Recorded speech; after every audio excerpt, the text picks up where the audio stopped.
Hello বন্ধুরা, তোমরা অনেকেই আমাকে ব্যাক টু ব্যাক কমেন্ট করছো। অনেকেই তোমরা আমাকে বলছো, দিদি ভাই কি ব্যাপার, তোমার ভিডিওগুলো ইংরেজিতে কেন হচ্ছে?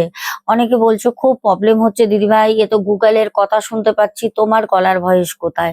আমি বলে রাখি তোমাদের যে এইটা আমি করিনি, আমি তোমাদের সাথে বাংলায় কন্টেন্ট ক্রিয়েট করছি।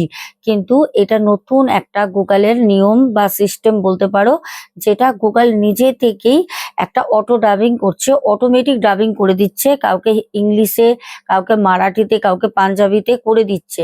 তো তোমরা সবাই দুদিন ধরে আমাকে ব্যাক টু ব্যাক কমেন্ট করছো যে দিদি ভাই কি ব্যাপার, আমরা কিছু বুঝতে পারছি না, যার জন্য কালকে রাত 1:30টার সময় আমি আমার এই অটো যে ডাবিং সিস্টেম সেটা আমি বন্ধ করে দিয়েছি। আজ থেকে কোনো কন্টেন্ট আমার তোমরা ইংলিশে আর শুনতে পারবে না, বাংলাতেই শুনবে। তোমাদের জন্য আমি এটা করে দিয়েছি, কোনো অসুবিধা নেই, সেটা তোমাদের জানিয়ে দিলাম। টাটা। আর আজকে রাতে কিন্তু ঘটনাটা কেউ মিস করো না, দারুণ ঘটনা।